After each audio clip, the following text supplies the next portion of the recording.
आज हम बात कर रहे हैं फर्स्ट ऑर्डर काइनेटिक्स के बारे में। बच्चों, प्रीवियस लेक्चर में हम लोगों ने जीरो ऑर्डर रिएक्शन पढ़ी थी और उससे रिलेटेड कुछ क्वेश्चंस देखे थे। आज हम स्टार्ट कर रहे हैं फर्स्ट ऑर्डर काइनेटिक्स, या इसी को हम लोग क्या बोलते हैं, फर्स्ट ऑर्डर रिएक्शन। सबसे पहले आप कुछ बात जानिए, जो सबसे इंपॉर्टेंट बात है, जो फर्स्ट ऑर्डर काइनेटिक है या फर्स्ट ऑर्डर रिएक्शन है, उसको हम लोग पढ़ते हैं फॉर रेडियो एक्टिव रिएक्शंस। किसके लिए पढ़ते हैं? For radio active reactions, for radio active reactions. तो सबसे पहली बात क्या याद रखनी है, जो फर्स्ट ऑर्डर काइनेटिक्स को आप लोग स्टडी करते हो, वो स्टडी करते हो for radio active reactions. Now अब देखते हैं हम लोग कि फर्स्ट ऑर्डर रिएक्शन से हमारे कौन कौन से क्वेश्चंस बन सकते हैं और फर्स्ट ऑर्डर से हमारे बोर्ड और कंपटीशन में क्या क्या क्वेश्चंस पूछे जा सकते हैं। तो चलिए स्टार्ट करते हैं। सबसे पहले एक एग्जांपल के थ्रू कर रहे हैं। अगेन हमारे पास एक रिएक्टेंट है ए, जिससे प्रोडक्ट बन रहा है P. At time t equals to 0 पे the concentration of reactant is A0 and the concentration of product is 0. At an instant of time t, the concentration of reactant becomes AT and the concentration of product, कुछ भी हो हमें उससे कोई मतलब नहीं है, क्योंकि हमें तो सिर्फ किससे मतलब है? रिएक्टेंट से।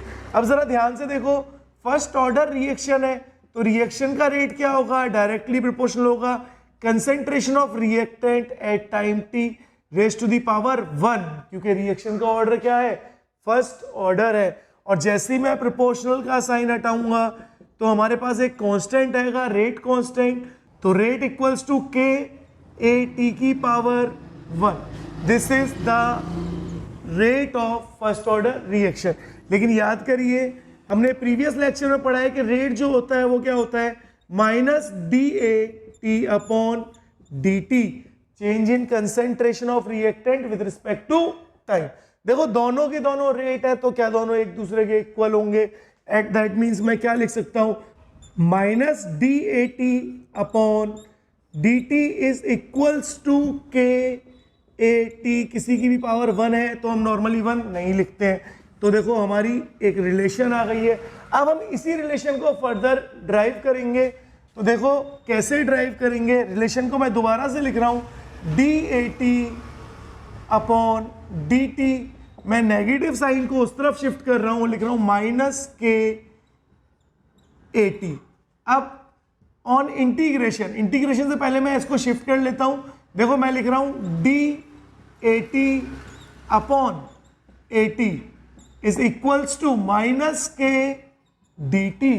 ये आ गई हमारी एक रिलेशन। अब ऑन इंटीग्रेशन देखो जरा ध्यान से, ऑन इंटीग्रेशन जैसे ही मैं इसको इंटीग्रेट करूंगा, और इंटीग्रेट कैसे करूंगा? dAt upon AT। और जो इंटीग्रेट करते हैं हम लोग वो किसके रिस्पेक्ट में करते हैं? With respect to initial and final reactant. तो हमारी लिमिट क्या हो जाएगी? इनिशियल कंसेंट्रेशन से final concentration, that means A0 से AT is equals to minus K। K is the constant. हम कांस्टेंट को इंटीग्रेट नहीं करते हैं, और इंटीग्रेशन किसको करेंगे? dt को। और लिमिट क्या हो जाएगी? 0 से टाइम t। अब जैसे ही इसको इंटीग्रेट करेंगे तो जरा बताओ, 1 अपॉन x dx का इंटीग्रेशन क्या होता था? ये होता था ln x, या आप इसको क्या बोलते थे? log base ex। तो आप ln x भी लिख सकते हो, log बेस ex भी लिख सकते हो, बोथ आर सेम। अब चलो इंटीग्रेट कर रहे हैं फटाफट। 1 अपॉन AT dAt का इंटीग्रेशन क्या होगा? log base e AT। और लिमिट क्या रहेगी? अगेन इनिशियल कंसेंट्रेशन से final concentration equals to minus K। dt का इंटीग्रेशन क्या हो जाएगा? t हो जाएगा। और लिमिट क्या हो जाएगी? t माइनस 0, और यहां पर क्या आ जाएगा? t आ जाएगा। अब लिमिट को प्लेस करते हैं। देखो लिमिट को जब भी प्लेस करेंगे तो क्या करेंगे? Upper limit minus lower limit, that means log base e AT minus log base e A0 is equals to minus KT। आपके पास एक रिलेशन आ गई है। अब मैं इस रिलेशन को फर्दर वहां पर आगे लिख रहा हूं, और मैं लिख रहा हूं log base e AT is equals to log base e A0 minus KT। ये आ गई आपकी रिलेशन। अब इस रिलेशन के बेसिस पर हम लोग नॉर्मली न्यूमेरिकल सॉल्व नहीं करते हैं, एकदम इस रिलेशन के बेसिस पर हम लोग नॉर्मली न्यूमेरिकल सॉल्व नहीं करते हैं। इस रिलेशन के बेसिस पर हम लोग क्या करेंगे, ग्राफ को सॉल्व करेंगे, ग्राफ को बनाएंगे। कैसे, देखो log 80 को आपने ले लिया y एक्सिस पे, टाइम को ले लिया x एक्सिस पे। टाइम के साथ या x एक्सिस के साथ हमेशा कौन आता है, x एक्सिस के साथ हमेशा आता है स्लोप, और यहाँ पर स्लोप कैसा है, नेगेटिव। और यहाँ पर ये जो है ये क्या है, ये इंटरसेप्ट, ये इंटरसेप्ट। तो रिलेशन क्या हुई, y equals to minus M X plus C, y equals to minus M X plus C. That means एक स्ट्रेट लाइन इक्वेशन बन गई है। अब स्ट्रेट लाइन इक्वेशन का अगर हम लोग ग्राफ प्लॉट करेंगे तो x एक्सिस पे है हमारा टाइम, y एक्सिस पे हमारा log base e 80, that means concentration. तो इंटरसेप्ट हमेशा हमारा y एक्सिस पे होता है, that means this is the intercept log base e a not. और अब स्लोप कैसा है, नेगेटिव, तो स्लोप नेगेटिव तो ग्राफ कैसे जाएगा, ऐसे जाएगा। दैट मीन्स अगर मैं स्लोप की बात करूं तो स्लोप क्या हो जाएगा, slope is equals to minus K. लेकिन एक बात याद रखनी है, ये फर्स्ट ऑर्डर रिएक्शन है और फर्स्ट ऑर्डर रिएक्शन कभी भी कंप्लीट नहीं होती है, तो इस ग्राफ को आप यहाँ पर टच नहीं कर सकते। ये जो लाइन है आप इसको डॉटेड शो कर सकते हैं, लेकिन बोल्ड लाइन से इसको शो नहीं करोगे। याद रखना, ये ग्राफ का जो स्लोप की लाइन है ये कभी भी एक्स एक्सिस को टच नहीं करेगी, यही गलती हो जाएगी, है ना। कंपटीशन में यहीं से क्वेश्चन पूछे जाते हैं। आगे बढ़ते हैं, जरा देखो, ये ग्राफ तो हमने पढ़ लिया, लेकिन अभी हमें इस रिलेशन को कन्वर्ट करना है न्यूमेरिकल सॉल्विंग रिलेशन में। तो चलो अब इसको हम लोग कन्वर्ट करते हैं न्यूमेरिकल सॉल्विंग इक्वेशन में। और कैसे कन्वर्ट करेंगे देखते हैं। हमारे पास है log 80 equals to log base e a naught minus K T. सबसे पहले log base e a naught को हम वापस इस तरफ लेके आते हैं और हमारा हो गया log base e 80 minus log base e a naught equals to minus K T. अब log a minus log b क्या होता है, log a minus log b होता है log a अपॉन b, तो log 80 अपॉन a नॉट। ये आ गई रिलेशन, इक्वल्स टू क्या हो गया, माइनस के टी।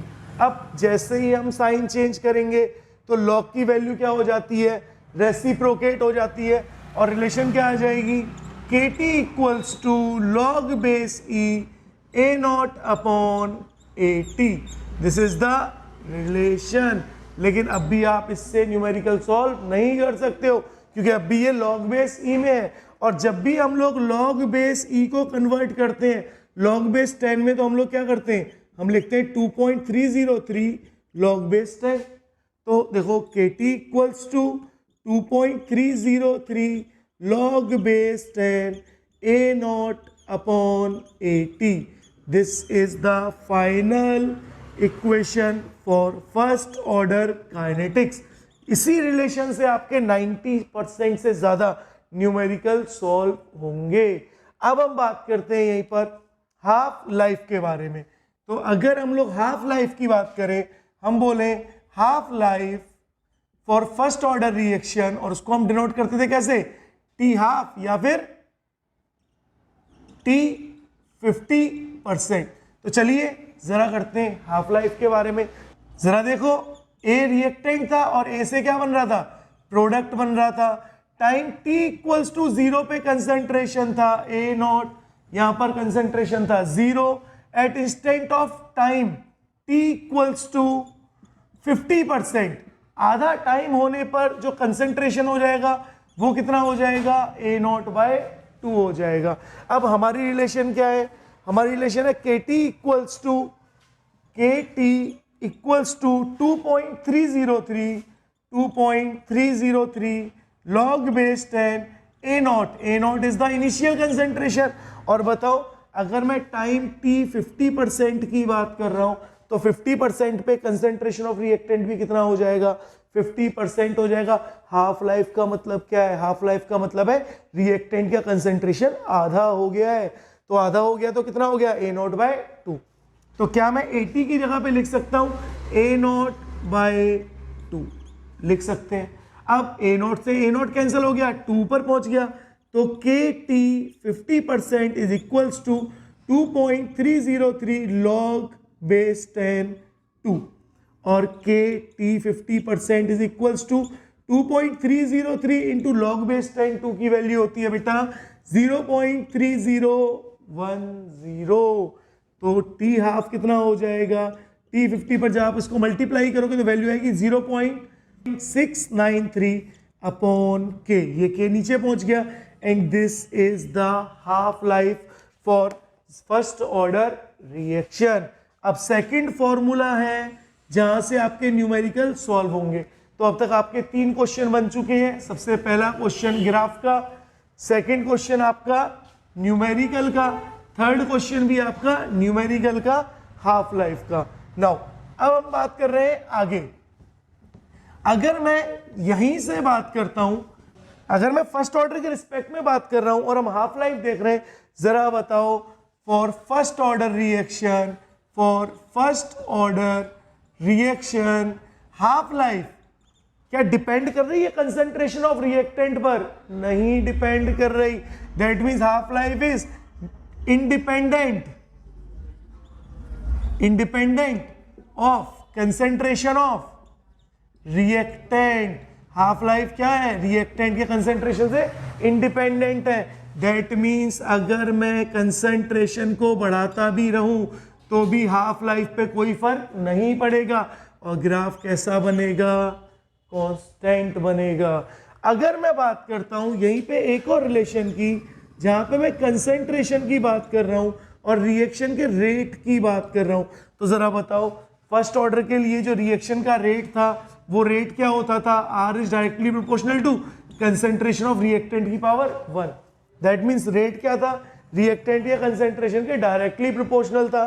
तो ग्राफ बनेगा लाइक दिस। तो ग्राफ कैसा बन रहा है, इस तरह का बन रहा है, क्योंकि रेट ऑफ रिएक्शन क्या है, डायरेक्टली प्रोपोर्शनल है कंसंट्रेशन ऑफ रिएक्टेंट की। अब यहां पर हम 2 लाइफ के बारे में और बात कर रहे हैं। एक तो हम बात करेंगे कंप्लीट लाइफ के बारे में, जिसको हम बोलते हैं T 100%, और सेकेंड हम लोग बात करेंगे 75% लाइफ के बारे में। तो सबसे पहले हम बात कर रहे हैं कंप्लीट लाइफ के बारे में। कंप्लीट लाइफ का मतलब क्या होता है, T 100%। अब जो फर्स्ट ऑर्डर रिएक्शन है बेटा, वो कभी भी 100% कंप्लीट नहीं होती है। That means the complete life of first order reaction is infinite. आप फर्स्ट ऑर्डर रिएक्शन के लिए कभी भी कंप्लीट लाइफ नहीं निकाल सकते हो, याद रखना, बहुत इंपॉर्टेंट है, मैं दोबारा से कह रहा हूं, याद रखो। अब आगे बढ़ते हैं। अगर मैं बात करूं T 75%, यानी 75% कितने में कंप्लीट होगा, तो वो होगा 2 टाइम्स T हाफ लाइफ। ये रिलेशन बहुत इंपॉर्टेंट है। रिएक्शन 75% कब होगी, जब 2 टाइम्स हो जाएगा हाफ लाइफ का। अब जरा देखो, यही है हमारा फर्स्ट ऑर्डर रिएक्शन के सारे क्वेश्चन। पर अब हम बात कर रहे हैं यहां पर एक बेसिक सा क्वेश्चन। सपोज दैट आपको बोला है कि एक रेडियो एक्टिव सब्सटेंस है 100 ग्राम। आपको क्या बोला है, रेडियो एक्टिव सब्सटेंस है 100 ग्राम, और आपको यह बताना है कि वो 20 मिनट में कितना कंप्लीट होगा, और उसकी हाफ लाइफ आपको दे रखी है 5 मिनट। हाफ लाइफ दी हुई है 5 मिनट, और बोला 20 मिनट में कितना कंप्लीट होगा। अगर आपको हाफ लाइफ दी है तो क्या हाफ लाइफ से आप के की वैल्यू निकाल सकते हो? ध्यान से देखो, क्या हाफ लाइफ दी हुई है 5 मिनट, क्या के की वैल्यू निकाल लोगे? अगर के की वैल्यू निकाल लोगे तो आपका फॉर्मूला क्या है, मिट गया, कोई बात नहीं, यहां लिख देते हैं K T equals to 2.303 log A naught upon 80, ये लिख सकते हैं। तो जरा देखो, के की वैल्यू निकाल ली, आपको 20 मिनट दी हुई है, 2.303 log A not initial concentration 100 ग्राम, और आपको फाइनल कंसेंट्रेशन निकालना है 20 मिनट में कितना बचेगा। तो आप सबसे पहले क्या करोगे, हाफ लाइफ यूज करोगे, एंड देन इस फॉर्मूले को आप लोग यूज करोगे। या फिर एक तरीका और है, मैं बताता हूं, बहुत शॉर्ट मेथड है। 100 ग्राम, ध्यान से देखो, आपके पास 100 ग्राम सब्सटेंस है, जैसे ही आप 5 मिनट यूज करोगे, यानी हाफ लाइफ यूज करोगे, तो कंसेंट्रेशन ऑफ रिएक्टेंट कितना हो जाएगा, 50%। बोलो 100 का 50% कितना हुआ, 50 ग्राम। बोलो 100 का 50% कितना हुआ 50 ग्राम। अब अगेन आप जैसे ही 5 मिनट यूज करोगे अगेन हाफ लाइफ, तो अगेन 5 मिनट में कितना हो जाएगा 25 ग्राम हो जाएगा। लेकिन अभी सिर्फ 10 मिनट हुई हैं, फिर से आप 5 मिनट यूज करो यानी हाफ लाइफ को यूज करो और 25 का हाफ कितना हो जाएगा 12.5 ग्राम हो जाएगा। कितनी मिनट हो गई 5, 10 और 15। अब 20 मिनट के में बताना है तो 5 मिनट में और बता दो, बोलो 12.5 का हाफ कितना हो जाएगा 6.25 ग्राम। दैट मीन्स जो 100 ग्राम का सब्सटेंस था आपका वो 20 मिनट के बाद कितना बचेगा 6.25 ग्राम बचेगा, अगर हाफ लाइफ 5 मिनट है। तो यही है हमारा फर्स्ट ऑर्डर रिएक्शन का कमाल। तो आज के लिए इतना ही, बाकी करेंगे नेक्स्ट लेक्चर में।